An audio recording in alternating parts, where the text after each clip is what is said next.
Hello students, welcome to online classes of advance senior secondary school Mundal. अभी हम पढ़ने जा रहे हैं class 11th health and physical education. हम आए हुए हैं इसके सेकंड चैप्टर में। तो आज हम पढ़ेंगे व्यक्तिगत स्वास्थ्य को कौन कौन से कारक प्रभावित करते हैं, वे कौन कौन से फैक्टर हैं जो हमारी पर्सनल हेल्थ को प्रभावित करती हैं, अफेक्टेड करती हैं। तो सबसे पहले हम लिख रहे हैं जैविक कारक। तो जो पर्सनल हेल्थ को प्रभावित करने वाले वैसे तो काफ़ी कारक हैं, जैविक भी हैं, रासायनिक भी हैं, आर्थिक भी हैं, सामाजिक भी हैं। तो सबसे पहले हम जैविक कारकों से संबंधित पढ़ेंगे। तो जैविक कारक हमारे स्वास्थ्य को कैसे प्रभावित करते हैं कि आपको पता है हमारा शरीर कोशिकाओं से बनी है और हर कोशिका की बनावट एक जेनेटिक कोड के माध्यम से हम पूर्वजों से प्राप्त करते हैं। तो अगर उस जेनेटिक कोड में कोई स्वास्थ्य से रिलेटेड या कोई बीमारी नहीं है, कोई घातक संक्रमण नहीं है, तो हम भी उस संक्रमण या उस बीमारी से बचे रह सकते हैं। तो काफ़ी बीमारियां हैं जो पीढ़ी दर पीढ़ी आगे बढ़ती हैं। तो जैविक कारक भी हमारे स्वास्थ्य को काफ़ी हद तक प्रभावित करता है। सेकंड पॉइंट हम लिख रहे हैं वातावरणीय कारक। वातावरणीय कारक काफ़ी तरह के हो सकते हैं। हमारा रहने या हमारे घर का वातावरण, हमारे घर के आसपास का वातावरण, या हम किस जगह रह रहे हैं, भीड़ भाड़ वाले या कोई गंदगी वाले या अच्छे शुद्ध वातावरण में हम रह रहे हैं, तो वह हमें डायरेक्ट रूप से प्रभावित करता है। तो इसमें मैं लिख देता हूँ रहने का स्थान कैसा है हमारा। अगर रहने का स्थान अच्छा होगा तो हमारा स्वास्थ्य भी सही होगा। हमारा घर कैसा है, खुला है, हवादार है, तो निश्चय ही हम एक खुली हवा में सांस लेंगे तो अपने स्वास्थ्य को भरपूर बनाए रखेंगे। फिर मैं लिख रहा हूँ हम कैसा पानी पी रहे हैं, हम जहाँ पर रह रहे हैं वहाँ पानी की सुविधा कैसी है। तो पानी की सुविधा या पेयजल कैसा, हम अच्छा पेयजल ले रहे हैं या गंदगी से मिला हुआ, कीटाणुओं से मिला हुआ ले रहे हैं, तो निश्चित रूप से हम बीमार हो जाएंगे।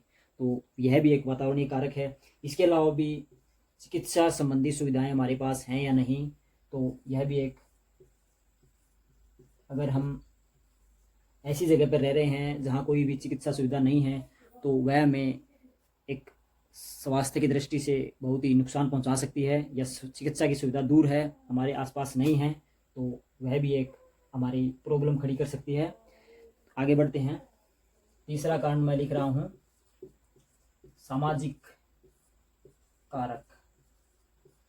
तो सामाजिक दृष्टि से हम कैसे प्रभावित होते हैं कि कई सामाजिक प्रकार के बंधनों से हम बंधे रहते हैं।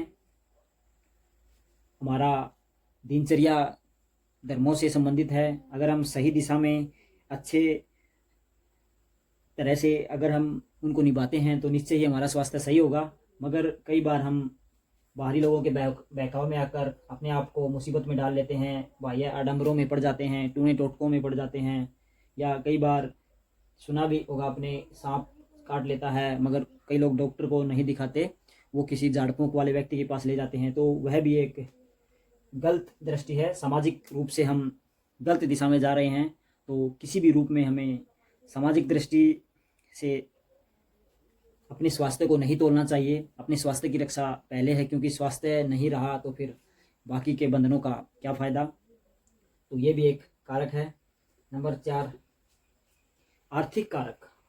आजकल आर्थिक कारक बहुत प्रभावित करता है हमारे स्वास्थ्य को, क्योंकि अगर किसी के पास सुविधाएं हैं, खाने पीने की कोई समस्या नहीं है, तो वह निश्चय रूप से ही हष्टपुष्ट और उसको पोषक तत्वों से भरा हुआ भोजन मिलता रहेगा, निश्चय ही वह स्वस्थ रहेगा, अट्टा कट्टा रहेगा। मगर कई बार पैसों की कमी के कारण कई लोगों को अपना पोषक तत्व तो दूर, एक समय का पेट भरने के लाले पड़ जाते हैं, एक समय का खाना नसीब नहीं होता, तो उन्हें काफ़ी परेशानी हो सकती है। आर्थिक दृष्टि से अगर सही है तो हम निश्चित समय पर चिकित्सा जांच करवा सकते हैं। जिसकी आर्थिक दशा सही नहीं है तो वह कई बीमारियों का इलाज भी सही तरह से नहीं करवा सकता। तो यह भी हमारे स्वास्थ्य को बहुत प्रभावित करता है।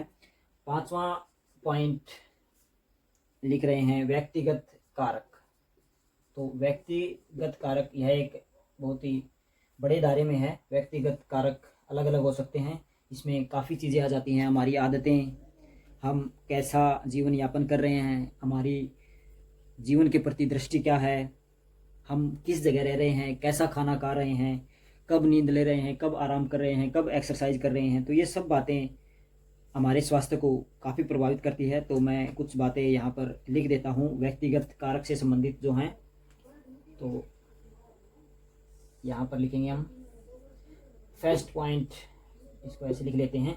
फर्स्ट पॉइंट है हमारी जीवन शैली कैसी है, हमारा जीवन, हम कैसे जीवन के प्रति सजग हैं, कैसे हम अपने स्वास्थ्य को सुधारने के प्रति एकदम चुस्त फुर्त रहते हैं। क्योंकि काफ़ी लोग हैं जो अपने स्वास्थ्य के प्रति लापरवाह हैं। तो एक स्वस्थ जीवन के लिए हमें स्वस्थ जीवन शैली भी अपनानी पड़ेगी। क्योंकि कई बार लोग क्या करते हैं, काम के पीछे भोजन नहीं करते, तो उनकी जो जीवन शैली है वो सही नहीं है। क्योंकि समय पर भोजन करना, समय पर सभी कार्य निपटाने ज़रूरी होते हैं।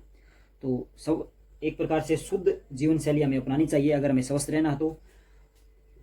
दूसरा है अच्छी आदतें या बुरी आदतें, हम कुछ भी कह सकते हैं मगर बुरी नहीं लिखेंगे, हम अच्छी लिखेंगे यहाँ पर, अच्छी आदतें। तो आदतें हमारी कैसी हैं, कहाँ हम बैठ रहे हैं, कैसे बैठ रहे हैं, कैसे चल रहे हैं, कैसे खड़े रहते हैं काफ़ी लंबे समय तक, या कैसे टहल रहे हैं, कैसे पढ़ रहे हैं, कैसे लिख रहे हैं। तो बहुत सारी आदतें होती हैं, हमारे स्वास्थ्य को सही रखने में मददगार भी होती हैं, मगर कई आदतें ख़राब होती हैं तो वो हमें नहीं अपनानी चाहिए। कैसे हम खाना खा रहे हैं, कैसे हम टीवी देख रहे हैं, कैसे हम सो रहे हैं, तो काफ़ी तरह की आदतें हैं जो हमारे स्वास्थ्य को डायरेक्ट प्रभावित करती हैं, डायरेक्ट अफेक्टेड करती हैं। तो अच्छी आदतें हमें अपनानी चाहिए। नंबर 3, नशीले पदार्थों का सेवन। तो नशीले पदार्थ मैं लिख देता हूँ यहाँ, नशीले पदार्थ भी हमारे स्वास्थ्य को प्रभावित करते हैं। नशीले पदार्थों से हमें दूर रहना चाहिए क्योंकि यह हमारी स्वास्थ्य समस्याएं खड़ी कर देते हैं। अगर हमें कंटिन्यू इनका सेवन कर रहे हैं तो यह हमें भविष्य में कोई भयानक बीमारी के रूप में भी दर्शन दे सकते हैं। तो नशीले पदार्थों से बचकर रहना चाहिए। ये हमारे स्वास्थ्य को काफ़ी हद तक प्रभावित करते हैं। हमारे स्वास्थ्य के साथ साथ यह हमारे पारिवारिक माहौल, सामाजिक माहौल को भी ख़राब करते हैं और आर्थिक दृष्टि से भी हमें नुकसान पहुंचाते हैं। इनका कोई बेनिफिट नहीं होता। नंबर 4 है स्वच्छता। हम अपने शरीर की सफाई समय पर कर रहे हैं, कैसे कपड़े पहनते हैं, हाथों को धोते हैं, खाना खाने से पहले, खाना खाने के बाद कुल्ला करते हैं। तो ये काफ़ी बातें हैं जो हम अपनाते हैं और अपने आप को स्वस्थ रख सकते हैं। अगर इनको नहीं अपनाएंगे तो हमारा स्वास्थ्य निश्चय ही खराब हो जाएगा। अगला है आहार। कैसा खाना हम खा रहे हैं, पोषक तत्वों से भरपूर है नहीं है, तो वह भी हमें प्रभावित करता है।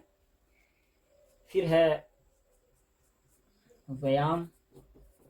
हमें जीवन में व्यायाम, हमारी जो प्रतिदिन की दिनचर्या है उसमें व्यायाम को शामिल करना चाहिए क्योंकि यह हमारे शरीर को एक्टिव रखता है, चुस्त फुर्त रखता है, हमें शारीरिक और मानसिक रूप से भी फिट रखता है। तो व्यायाम करेंगे तो निश्चय ही हमारा स्वास्थ्य सही रहेगा। अगर व्यायाम नहीं करेंगे तो हमें परेशानी हो सकती है, काफ़ी छोटी छोटी बीमारियां लग सकती हैं, छोटे छोटे रोग, हड्डियां दुखने लग जाएंगी, मांसपेशियों में खिंचाव अनुभव होगा। तो ये काफ़ी चीज़ें हैं जो हम बिना व्यायाम के, क्योंकि आजकल आधुनिक जीवन शैली हो गई है तो उस समय बहुत सा खाली समय बच जाता है और उस खाली समय में या तो हम कहीं बैठे रहते हैं या कहीं लेटे होते हैं, तो उस दौरान मांसपेशियों में ऐंठन होने लगती है या एक हम मोटापे का शिकार हो सकते हैं। तो इनसे बचने के लिए हमें अवश्य ही व्यायाम करना चाहिए। फिर है व्यायाम तो करते हैं, दिन भर और कार्य भी करते हैं, उसके बाद हमें उचित आराम व नींद भी लेनी चाहिए क्योंकि उचित आराम व नींद के अभाव में हमारा मानसिक संतुलन खराब हो सकता है या गड़बड़ा सकता है। तो पूरे दिन की थकान को ख़त्म करने के लिए हमें कुछ समय का आराम ज़रूर करना चाहिए और कम से कम एक स्वस्थ व्यक्ति को 8 घंटे नींद अवश्य लेनी चाहिए। तो आगे बढ़ते हैं 8वें पॉइंट पर।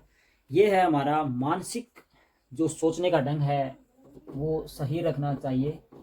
मानसिक सोच,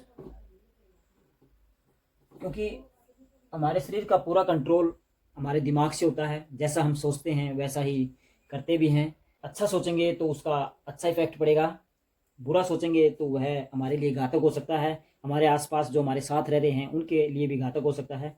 क्योंकि हमारे शरीर का जो इंटरनल पार्ट्स होते हैं, एंजाइम बनते हैं, जो ग्लैंड्स हैं, ग्रंथियां हैं, वो दिमाग से जुड़ी हुई हैं, और जैसा हम सोचते हैं उनकी क्रियाविधि भी वैसी ही हो जाती है। अगर हम समस्या में, टेंशन से घिरे हुए हैं, तो आपको पता है भूख कम लगेगी, नींद नहीं आएगी, तो वो इनडायरेक्ट रूप से हमें प्रभावित करते हैं।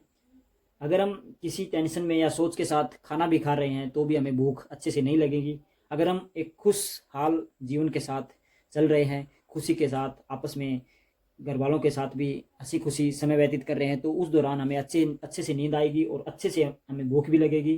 तो काफ़ी सारी क्रियाएं हैं जो हमें अपने जीवन में अपनानी चाहिए, जिनके द्वारा हम अपने स्वास्थ्य को सही रख सकते हैं। स्वास्थ्य के साथ साथ हमारे जो पारिवारिक माहौल है, जो सामाजिक माहौल है, उसको भी हम सही रखने में मददगार साबित हो सकते हैं। तो ये कुछ कारक थे जो हमारे स्वास्थ्य को प्रभावित करते हैं। तो आप इनको अच्छे से नोट करें, अच्छे से पढ़ें और अच्छे से समझें। तो आज के लिए इतना ही। Thank you.